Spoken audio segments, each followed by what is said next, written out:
dalam catatan sejarah, Kerajaan Sriwijaya adalah kerajaan yang bercorak Buddha di Sumatera Selatan. Diperkirakan mulai berdiri sejak abad ke-7 Masehi.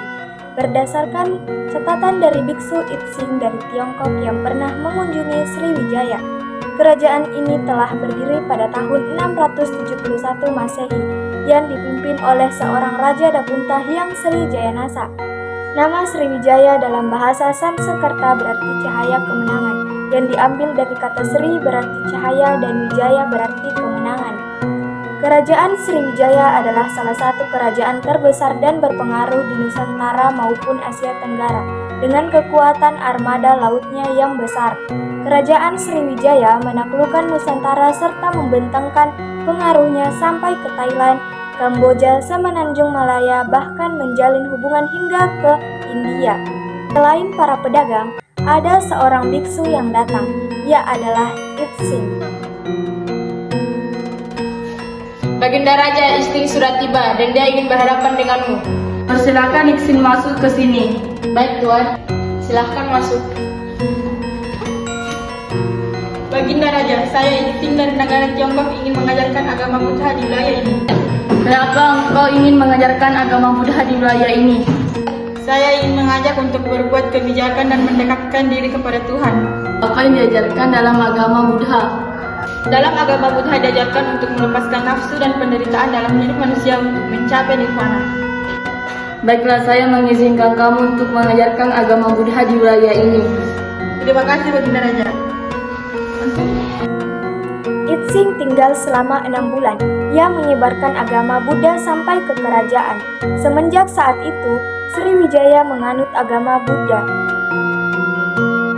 Raja Dapunta Hyang Sri Jayanasa berusaha memperluas wilayah kekuasaannya dengan ekspedisi militer, menaklukkan wilayah untuk menghukum Bumi Jaya yang tidak berbakti kepada kerajaan Sriwijaya.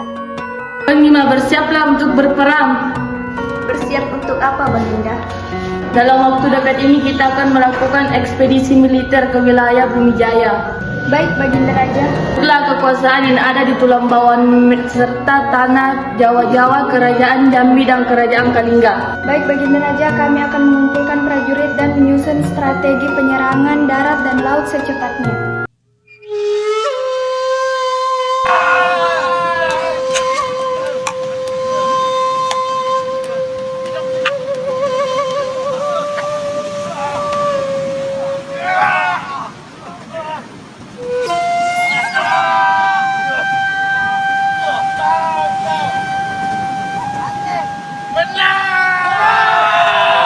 Jaya telah berhasil menancapkan kekuasaan di tulang bawang serta menguasai kerajaan Jambi dan kerajaan Kalingga. Akhirnya, terwujudlah cita-citaku selama ini untuk menjadikan kerajaan Sriwijaya menjadi kerajaan yang maritim. Terima kasih Panglima dan Penasehat telah membantuku. Tugas kami membantu Baginda Raja. Baginda Raja sudah berhasil menaklukkan kerajaan Jambi dan Kalingga. Apakah kita akan melakukan penyerangan ke kerajaan lainnya? Aku ingin menikahi putri kedua Raja Kerajaan Tarumanagara, Linggawarman. Dapunta Hyang yang berkuasa sejak 664 Masehi melakukan pernikahan dengan Soba Kancana, putri kedua Raja Kerajaan Tarumanagara, Linggawarman. Dapunta Hyang pun mendatangi Kerajaan Tarumanagara dan meminta izin kepada Raja Kerajaan Tarumanagara untuk menikahi putri keduanya. Ingin meminang putri keduamu, Raja Linggawarman. Dasar apa kau ingin menikahi Sobang Kancana? Aku menyukai sosok wanita sepertinya, lemah lembut, penyayang, dan baik hati. Aku berjanji akan membahagiakan putrimu dan akan memberikan keturunan gagah. Aku akan mengizinkan jikalau putriku bersedia. Bagaimana putri? Iya ya. Keputusanmu, maka pernikahan akan dilaksanakan. Terima kasih Ayah. Pernikahan ini melahirkan seorang putra yang menjadi Raja Sriwijaya berikutnya, yaitu Dharanindra. Dharanindra berbesan dengan pegawai bawahannya, yaitu Sri Dharmasetu. Dharmasetu kemudian memiliki putri yang bernama Dewi Tara. Putri ini kemudian ia dinikahkan dengan Samarakrawira, Raja Kerajaan Mataram kuno dari dinasti Shailendra. Dari pernikahan Dewi Tara dengan Samaragrawira, kemudian lahirlah Bala Putra Dewa. Sedangkan Candi Borobudur dibangun oleh seorang arsitek bernama Gunadarma. Pada suatu hari, Raja Samaratungga mempunyai niat untuk membangun suatu bangunan yang berguna untuk memuliakan. Bagaimana ini menurutmu, Wangsa? Kehendak yang mulia Baginda, atas perintahmu. Bukan begitu maksudku, aku meminta pendapat kalian. Pendapat apa Baginda? Begini, aku memiliki niat untuk membangun suatu bangunan untuk memuliakan orang yang sudah meninggal dan bisa mempunyai arti bagi sejarah masyarakat kita. Memangnya Baginda ingin bangunan seperti apa? Bagaimana jika kita membangun sebuah candi, maka bisa digunakan sebagai tempat ibadah juga. Di mana Baginda ingin membangun candi tersebut? Saya juga masih memikirkan tentang ini. Apakah kalian ada pendapat? Saya punya pendapat Baginda, bagaimana kalau candi itu dibangun di atas bukit?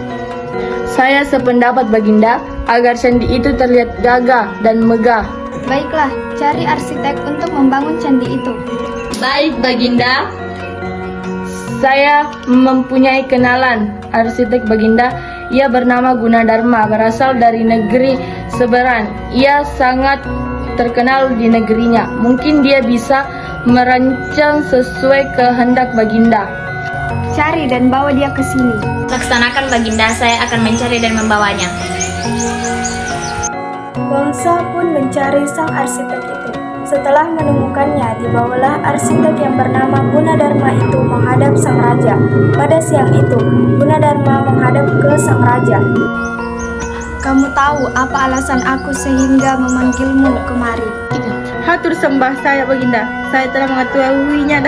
Bagus jika kamu sudah mengetahuinya. Bagaimana? Apa sudah ada hasilnya sekarang, walaupun cuma gambar rancangan kasar? Saya sudah menyelesaikannya Baginda. Ini rancangan menurut saya. Bagaimana menurut Baginda?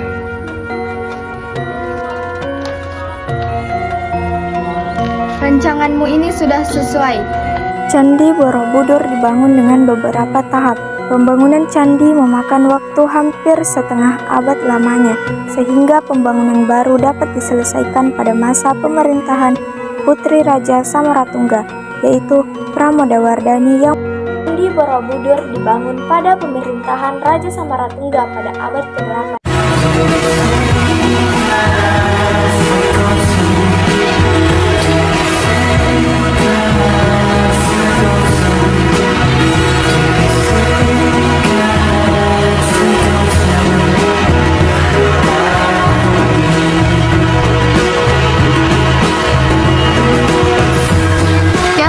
Saya sudah menyelesaikan.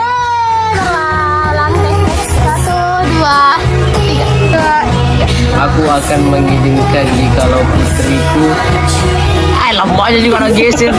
Akhirnya terwujud juga cita-citaku selama ini untuk menjadikan kerajaan.